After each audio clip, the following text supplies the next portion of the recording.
What's up, guys? Welcome to this week's prediction episode for UFC Baku, Rafael Fiziev versus Manuel Torres, where I'll be discussing, breaking down, predicting every fight on the card. Let's start with a quick recap over last week. So, I actually didn't get to start watching the fights until the last minute of the Andre Lima fight. I missed the entire prelims. I tuned in and I saw Lima grabbing the fence like 4 times in the final minute. I saw his face was swollen up. I didn't expect him to lose that fight, and by the looks of it, he didn't expect to lose that fight either. He had his hands up after the fight. He was expecting to be announced as the winner. So I'm not sure what happened there, but the fight ended with him backing up and Borjas was coming forward. That's pretty much all I saw. And yeah, I didn't expect that. Borjas, I knew he had it. He was a good fighter, but I didn't think he was on the same level as Andre Lima. And then moving on to the Andre Fili fight, I don't think that was a bad pick. I saw Fili hurt him to the body. He had a kick to the body pretty early on. I just don't think Fili capitalized on it, and then eventually he got overwhelmed by the wild strikes of Oliveira, right? But I thought Fili was looking good from range, but then he just drowned it in Oliveira strikes. Then we saw Murtzali Magomedov. I mean, dude, talk about a great performance. Like, it's like he could sense Melsik was about to start piecing him up on the feet, then instantly changed levels and got one of the nicest twister submissions I've ever seen. It showed great fight IQ, and it was just a great performance. Then Christian Rodriguez, bro, what a performance that was as well. That head kick was so clean. I was saying in my prediction video, anytime Christian is fighting someone who doesn't have insane height or reach on him, C-Rod always ends up destroying them, and he looked great. I figured Hyder Emil wasn't on his level. Then the Navajo Sterling performance. Dude, that performance really showed me how much of a dog Navajo Sterling is. I said in my prediction video, I bet on him on every fight, but in this fight, I had to see him win in order for me to continue betting on him. And because in my opinion, this was the first real test for him. He got put in some troubling submissions, but he fought them off and stayed composed, and then he got the finish. So now we're starting to see the Navajo we thought we had when he entered in the UFC in his debut, right? But I always knew he was good, but now he's proving he has potential to be great. And he passed the test that I thought was the make or break for him, right? And so to top it off, Manuel, dude, all it takes is one from him. He was getting taken down, getting hit to the body with those kicks, and just one counter. He was so patient, found the counter, found his timing, landed a beautiful hook, and then he got the finish.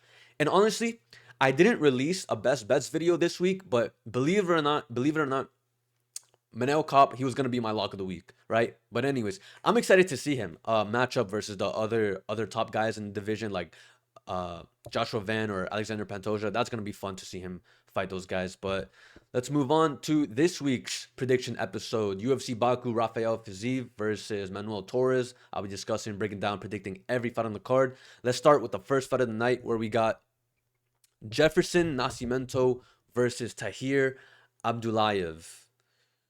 So, there's not much to research on these guys, but I'm gonna pick Jefferson Nascimento, right?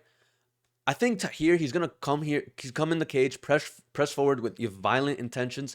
But I think Jefferson should be able to use his footwork, pick him apart and pick up the pace as Tahir starts to slow down. Jefferson, he is a hittable opponent though. He was dropped in his last fight, but he came back and won via knockout. And just by looking at their resumes, I'm leaning with Jefferson, the guy fighting in enemy territory.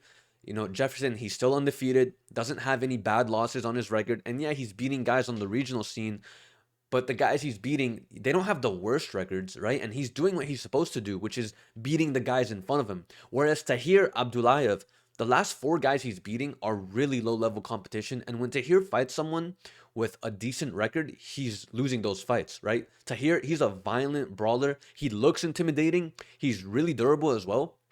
But he has this bare knuckle style where he's pressing forward with pressure, head first, and he throws elbows in the clinch. Whereas Jefferson, he's more of a distance striker. He's highly creative from the outside. He has those long range kicks, long range boxing, and he has spinning attacks with a sharp left hand down the middle, heavy outside calf kicks, breaking guys down from the outside. Tahir needs to come in here and make this fight ugly, force a phone booth brawling type of fight and make it a chaotic brawl.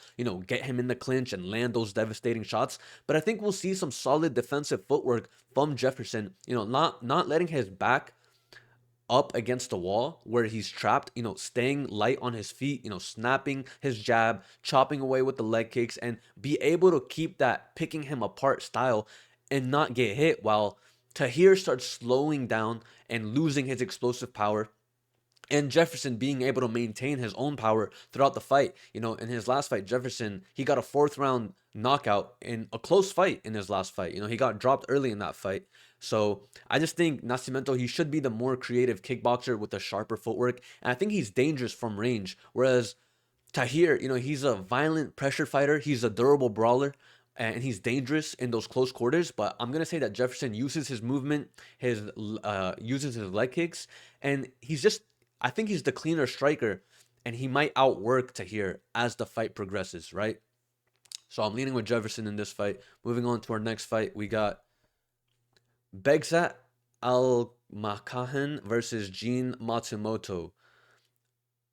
I'm not really high on either guy, but I'm picking Bekzat Almakhan to win this fight. At first I picked Jean Matsumoto to win, but then I ended up siding with Bekzat because I just think he's the cleaner, more accurate striker.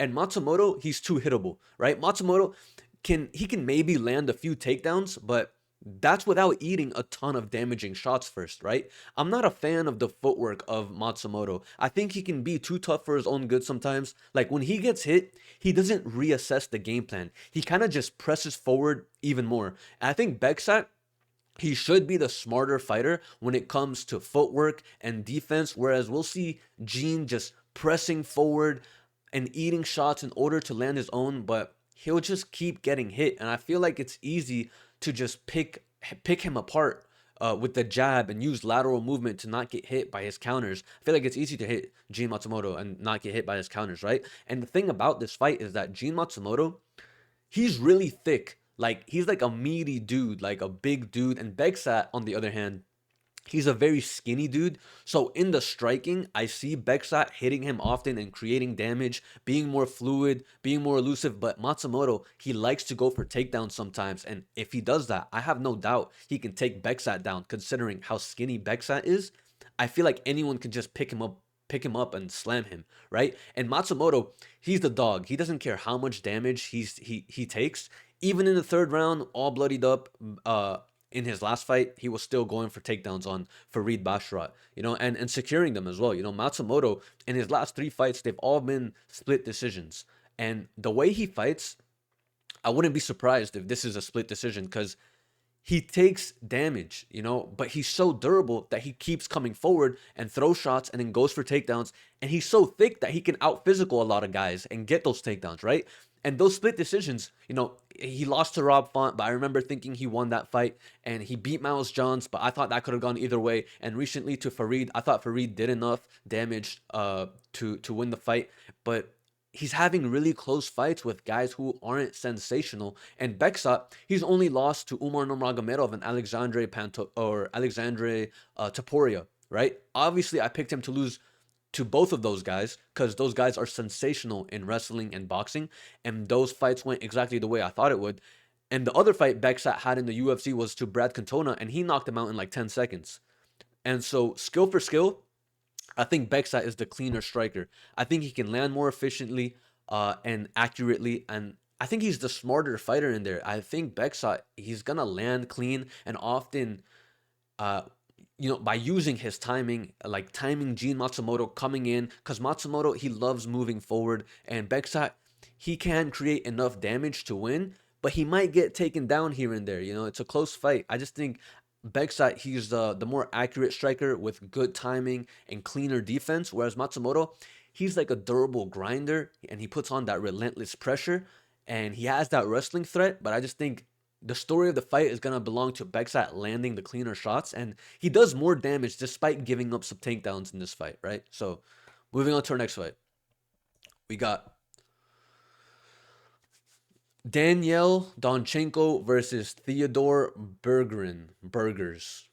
Cheeseburger. I'm picking Daniil Donchenko to win this fight. You know, making a short notice debut against this killer, Daniil Donchenko, it can't be an ideal situation. Daniil, he's just too ferocious in the striking. I think as long as it's on the feet, Daniil should pick him apart entirely. We don't know how conditioned Theodor is, but his best path would be to try and take Daniil down for all 3 rounds. But he doesn't seem like the type of guy who's on a high enough level to be able to do that. And even if he was, it's a short notice fight, so I'm seeing him slowing down and Daniil landing the more damaging shots in this fight. I mean, we gotta pick Daniil Donchenko in this fight. He's a tough matchup for anybody. He's so clean and violent on in the striking. He knows how to manage his distance, but on top of that, his opponent is fighting on short notice, right? Making his debut against this monster of a fighter, I feel like I can't even consider Theodor to win because it's not like he's some regional scene prospect. Everyone was waiting for to make his debut or anything like that. He seems like a regular, average regional scene type of guy, and making his debut on short notice. On top of that, it just seems like there's so many things stacked against him here. What I will say about Theodore is that he's never been knocked out. You know, he's been submitted once and lost by decision twice, but never finished via strikes. So he's durable and he likes to come forward and press the action. Sometimes he'll time a double leg. And that's probably his best chance here because he for sure doesn't want to stand and strike with Donchenko. You know, Donchenko would destroy him in the striking, which is probably going to happen. I think Donchenko is an elite kickboxer. He can put up a ton of volume, slice his opponents up with the elbows and the spinning attacks.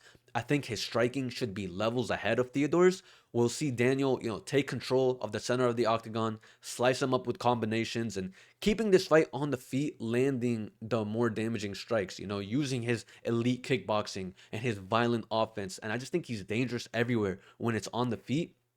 And Theodor Berger, he's a durable pressure fighter, but it's a short notice debut against a tough fighter in Daniil Donchenko. I just think there's going to be a major striking gap here, and the short notice circumstances favor Daniil heavily.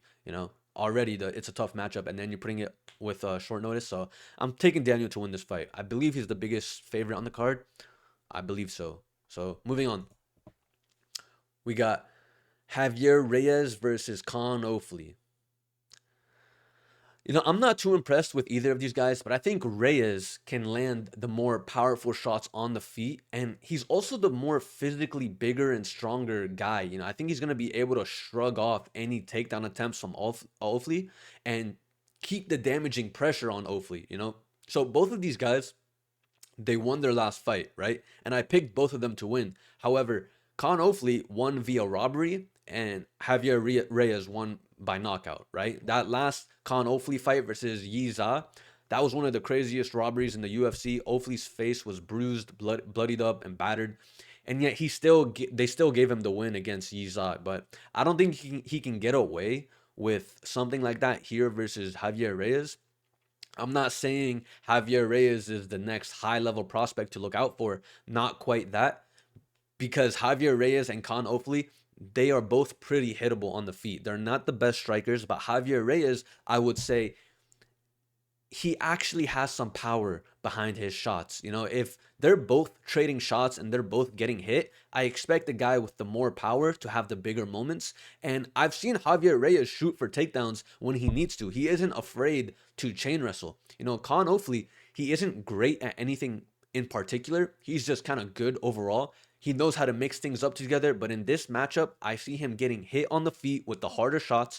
I don't think he'll have the better wrestling. He might get out wrestled if he tries to implement his wrestling, and I see him being out physical here by the bigger guy in Reyes. Reyes being the bigger guy, I see him being able to hit Ofli from range without getting hit as much. And the power difference, it should be evident. He actually has a 7-inch reach advantage, and yeah, like I said, more power as well. So Reyes, he can keep this fight at distance and just spam counter hooks and throw up a ton of volume and overwhelm Ofli, right? I see Ofli having a hard time implementing any takedowns or working in his clinch game.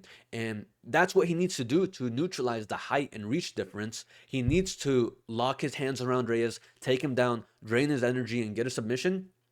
But closing that distance, he's gonna eat a lot of shots. And even if he does close that distance, I'm not sure if he's gonna be strong enough to take Reyes down. So I see Reyes hitting him on the feet and keeping the fight standing.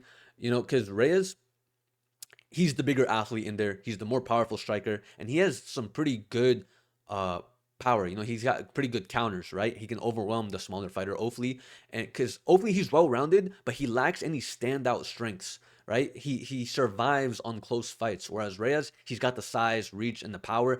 It should help him create the bigger moments in this fight, right? So, moving on to our next fight, we got Nursulton Ruziboyev versus Andrei Pulyaev. I flip flop back and forth in this fight, but I'm gonna pick Andrei Pulyaev to win this fight. I think now that Ruziboyev doesn't have a significant size, height, and reach advantage, he won't be as dominant as we've seen him be. I feel like Pulyaev has the composure and distance striking to pick apart Ruziboyev and avoid the power coming back. Fun fact, both of these guys have last names that end in EV, but I'm kind of leaning with Andrei Pulyaev. And look, I know his record is 1-2 in the UFC, and Ruziboyev, he's 4-1 in the UFC. But the two losses for Pulyaev are to Christian Leroy Duncan and Ateba Gutierrez, both striking matches, and both CLD and Gautier are elite level strikers, right? And I was kind of impressed with Pulyaev's performance with Gautier despite the loss. I thought he remained composed the entire fight. He never quit on himself. He was trying to win the entire time. And he lost a decision to both CLD and Gautier. And pretty much nobody makes it to a decision with Ateba Gautier, right? And I'm not going to say that Pulyaev is a bad fighter for going 1-2 in his first 3 fights when the 2 losses are to CLD and Gautier. And the thing about Ruziboyev, he usually has the height and reach advantage in his matchups, but in this matchup with Pulyaev, he won't be towering over Pulyaev like he is with his other opponents. And I feel like Ruziboyev's main weapons is his height and reach he has over his opponents, because he knows how to use it. He knows how to snipe from range and manage distance. But now Pulyaev can manage distance and snipe from range as well.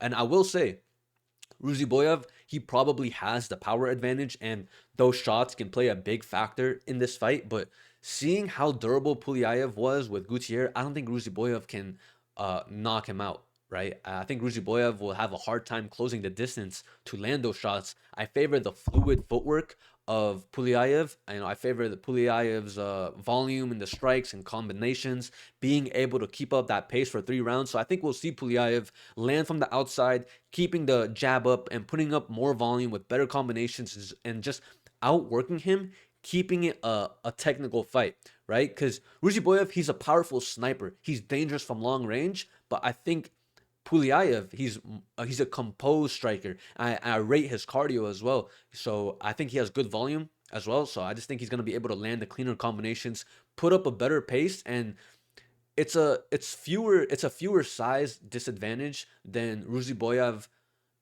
usually enjoys in his fights. You feel me? So moving on. Abdul Rahman Yakyayev versus Julius Walker.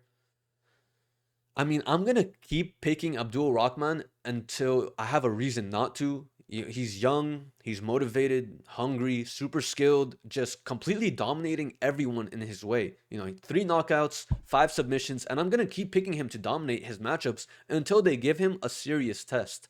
And if they're going to keep giving him these mediocre matchups, then he's going to win. Right? I don't see Abdul Rahman getting exposed in these type of matchups. I don't think someone like Julius Walker is going to be able to take the undefeated record away from him. Julius Walker, he's 1-2 in the UFC. The 2 losses were to some journeymen. Decent fighters, but journeymen, right? And the 1 win he has is to probably the worst fighter we've ever seen in the UFC, right? So I think there's levels to this, and I think Abdul Rahman is going to show how much levels above he is here. I expect him to keep dominating opponents until they give him a real test, because it looks like it's just way too easy for Abdul Rahman right now. He's finishing all his fights in like 30 seconds. He's solid on the feet, solid on the ground. He can really do it all. There's not a place where I'd say he has a weakness. I think Julius, he's going to want to wrestle here. And I see him getting out wrestled. Maybe Julius can survive the early storm and drag out the fight longer. But Abdul Rahman, he has been in a 5 round fight and he won that fight. Obviously, he's still undefeated before. So I'm not really scared about his cardio or if he has that dog in him or not. He seems hungry and motivated to win. And I think skill for skill, he should be better everywhere. You know, he's a undefeated young prospect. He's shown to be a dominant finisher. He's dangerous everywhere. And Walker, he's tough, but I just think his skill set is limited when you're comparing him to someone like Abdul Rahman. So I just think Rahman, he simply just looks levels above this tier of competition, right? So yeah, moving on. We got Eric Nolan versus Farman Hazanov. I'm picking Farman Hazanov. I think this matchup is made for the hometown guy to get a finish in his debut because he has power. He's fighting in his hometown, and fighting Eric Nolan isn't really a big step up in competition when you only have 4 fights. Nolan, he's pretty average, I would say. Nolan, he made his UFC debut last year against Baisanger Susirikorev. He landed some decent shots in that fight. He even rocked Baisanger. But it's starting to become clear that Baisanger isn't really that great of a fighter. He gets hit pretty easily. And Eric Nolan was able to wobble him. And before his debut, Eric Nolan was coming off of 3 knockout wins in a row on the regional scene, but the guys he was fighting before the UFC are below average. And from the way Nolan performs, I would say he's just an average fighter, nothing really special, nothing really spectacular. I'd have to think the UFC is setting up a welcoming fight for Farman, making his debut in his hometown. Of course, he only has 4 fights, super inexperienced, but he has been looking good in those 4 fights. 3 of them have come by knockout, and I don't think this is a massive step up in competition for Farman, despite only having 4 fights in his career, right? Eric Nolan, he is pretty durable, I would say. His kickboxing, it's pretty good. He knows how to manage distance. I think if he's patient and if he can establish a jab, keep some distance away from the power of Farman, Nolan, obviously, he can win. But I think the overwhelming pressure of Farman should take over this fight. The heavy punching power combinations, making it chaotic, closing the distance, and mixing in his takedowns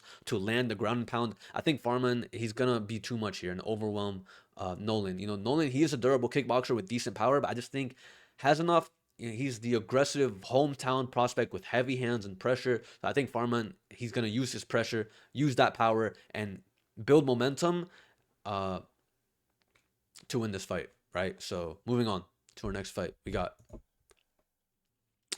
Abus Magomedov versus Michael Olenjacek. I'm gonna pick Michael Olenjacek. I think Michael, he's gonna start fast, possibly get a first round knockout, and after that, Abus would just slow down. So if he's still standing, he'll probably just get picked apart the whole fight. I feel like Abus is the more well-rounded fighter. He has more paths to win with the wrestling, mixing in with his striking. And Michael, he's primarily a striker.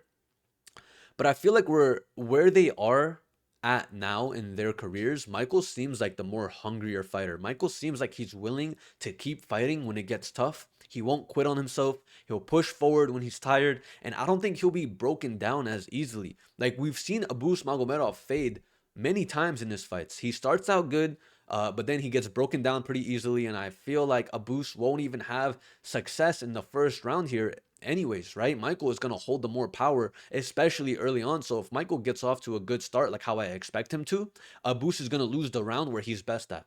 And Abus is best when he has energy. And if he loses that round, I feel like he can just get broken down and he'll slow down as the fight goes on. We just saw Michael, he wasn't able to get the first round knockout in his last fight versus Marc-Andre Barrios. Like it's how he usually has been winning. He gets the first round knockout, but he still went the distance and won the fight.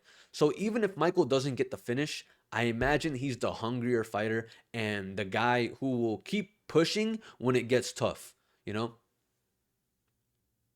these odds correct?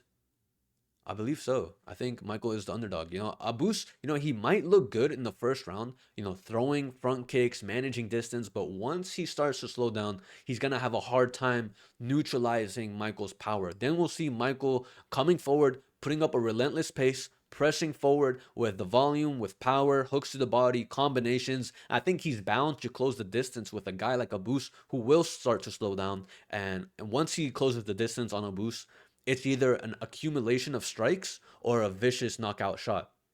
But I will say Abus is the more well-rounded, more technical fighter. He's dangerous early on when he has the energy, but I just think Michael, he's the relentless pressure boxer, heavy power. I think better durability. So I expect Michael to survive any early stages of danger Abus tries to present, and just break Abus down as the fight wears on. So moving on to our next fight, we got Bruno Ferreira versus Ikram Aliskerov. I'm gonna pick Ikram. I think Ikram has the better distance management, which will help him not get hit with any massive shots. I see Ikram being accurate on the feet and timing a double leg takedown and then controlling Bruno on the mat. But this, in my opinion, it's kind of like one of the toughest fights to call on the card, because I feel like Ikram, he should be able to handle Bruno, because I feel like Ikram looks good everywhere the fight goes on, in the striking and in the wrestling. But the guys that Ikram has been beating, they aren't so dangerous in the striking. I feel like Bruno, he's always dangerous, always has that one punch knockout shot. And we've seen when Ikram fought dangerous power strikers or good kickboxers like Robert Whitaker and a young, hungry Hamzat Chimaev, Ikram got knocked out. So I feel like Ikram is probably the better overall fighter, but Bruno might have the bigger moments here. And all it takes is one big moment from Bruno and the fight is over. I actually predicted the last two fights of Bruno perfectly. I picked Gregory Rodriguez as a confident pick to beat him by knockout, because Gregory looks much more composed than the first time they fought. It was a rematch. So I figured Gregory would find the knockout. And I also picked Bruno Ferreira to beat Marvin Vettori by decision. 2 fights ago, because it was clear Bruno would have the bigger moments versus Vettori, but we know Vettori has a granite chin and won't get knocked out, so I figured he'd make it to a decision. But in this matchup, if Bruno continues to land the bigger moments, it won't go to a decision. It won't go to a decision because he has potential to land a knockout shot, right? And that's the big concern here. I think Ikram has leveled up his striking enough to learn how to manage his distance better and not get hit with those massive shots, not let Bruno get too close.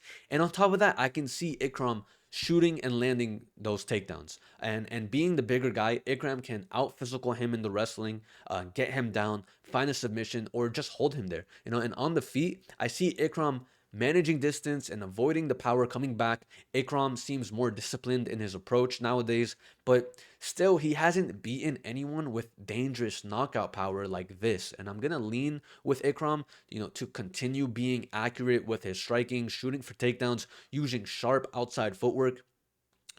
Time a double leg when Bruno swings wild hooks, and just draining the explosiveness of Bruno on the ground. It would be silly of Ikram to engage in a brawl with Bruno. I feel like Ikram has potential to take down Bruno, because we've seen Bruno get taken down before. So Bruno, he's going to start fast and try to cut off the cage and land big shots. But I see him missing those shots against Ikram, who's more disciplined, and then Ikram shooting for takedowns. I think Ikram, he has the better overall skill set. I think he has the wrestling advantage, and he's a disciplined striker nowadays, right?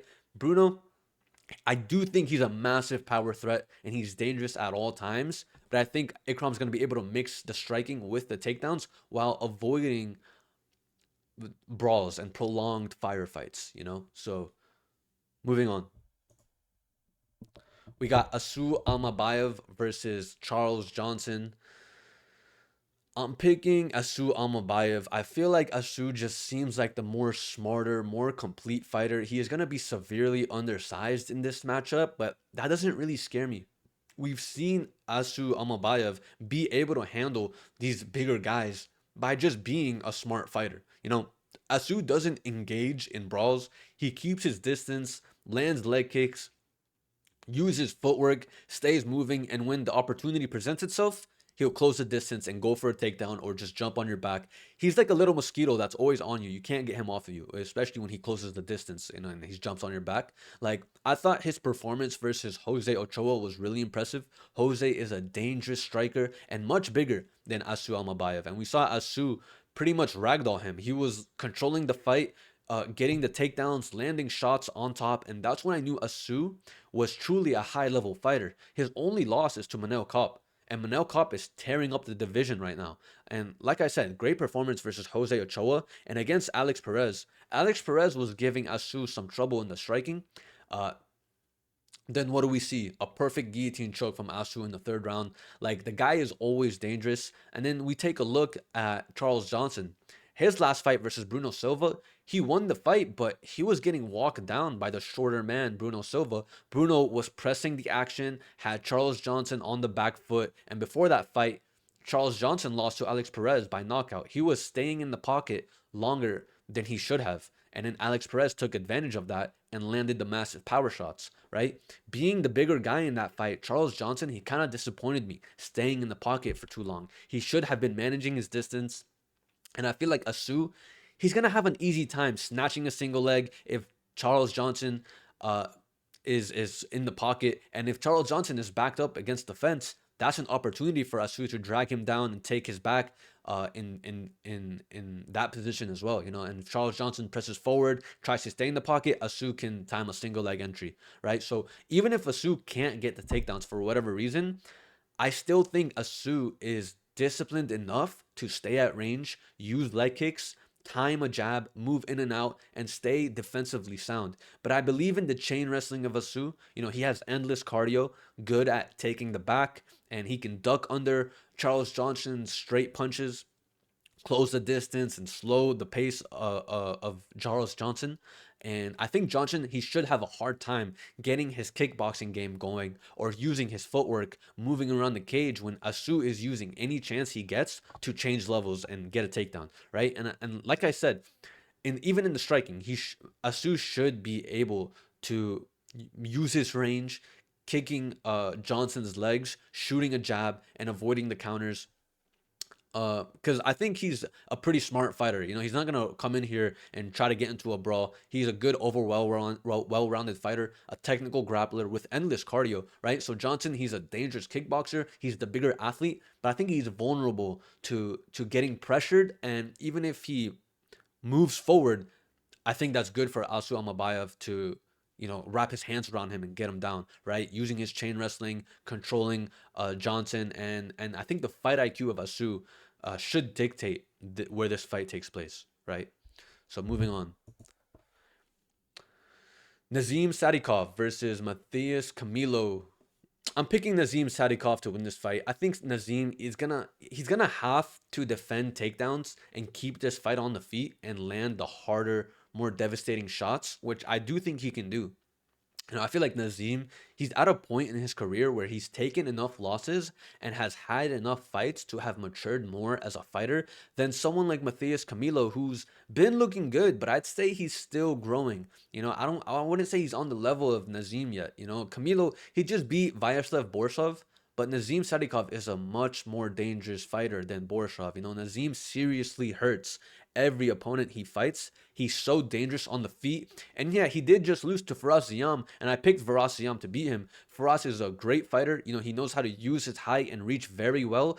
And he did it very well in that fight. But right here, Nazim and Camilo are going to be almost physically identical. And if that's the case, I can see Nazim being the more dangerous fighter, landing the bigger shots, having the bigger moments. You know, Nazim, I think, holds the power, but also super technical on the feet at the same time. He can push a hard pace. Nazim has heavy body kicks, crisp boxing, slicing elbows in the clinch. I think if the fight is on the feet, Sadikov is going to hurt him pretty badly.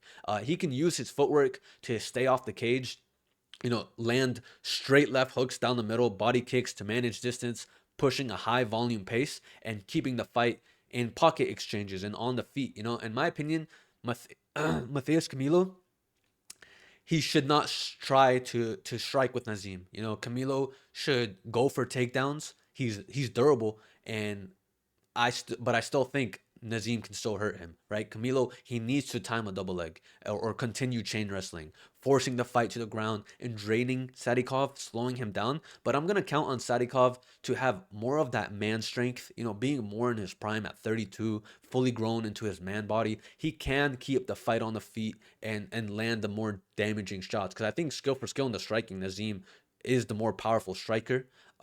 He's got dangerous body work, and he's got like a veteran experience feel to him. Whereas Camilo, you know, he's tough, but I think he's more of an improving prospect with a wrestling upside in this matchup. But I just think Nazim, he's gonna land the more damaging shots and keep the fight where he wants it, which is on the feet. So moving on to our next fight, we got Shara Bullet versus Michel Pereira.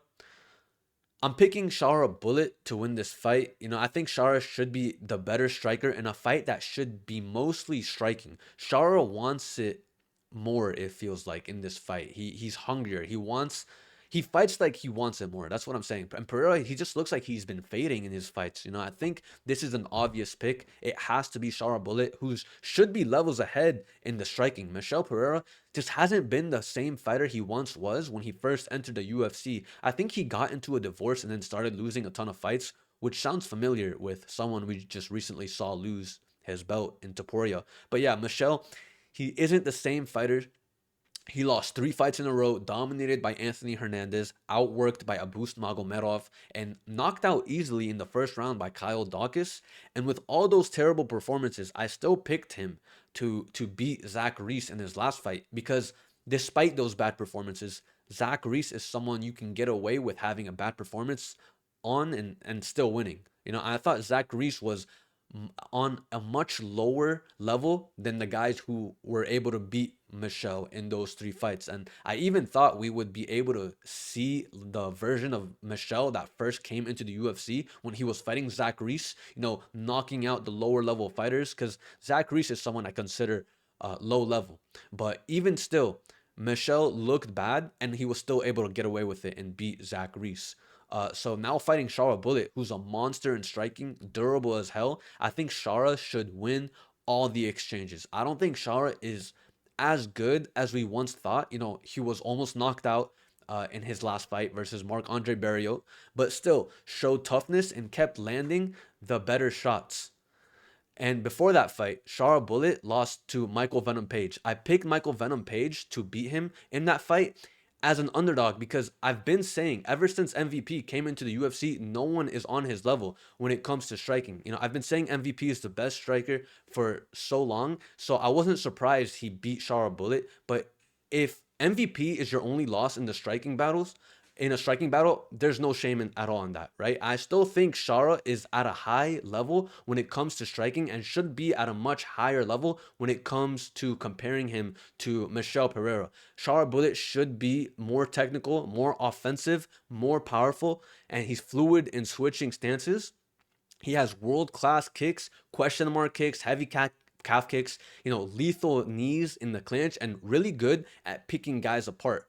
I think he can keep this fight at range, and so long as the fight is at distance, Shara can chop away at Pereira's legs, keep it technical, slow the movement down of Pereira using the leg kicks, and land straight punch combinations when Pereira tries to move in. And I think any version of Michel Pereira we get, it won't be enough for Shara. If Michel comes in here wild and throwing spinning attacks, I see Shara staying composed and picking his shots. It looks like Pereira, he lost his ability to just land that knockout shot and doesn't have any explosiveness at all, it seems like. So if he isn't wild and hitting backflips, if he just stays in front of Shara, he'll just get picked apart. And that's pretty much how I see this fight going. Shara's an elite striker with diverse attacks. He has high-level distance management, whereas Pereira, he's athletic and flashy, but trending downward recently. Shara Bullet, he's the cleaner.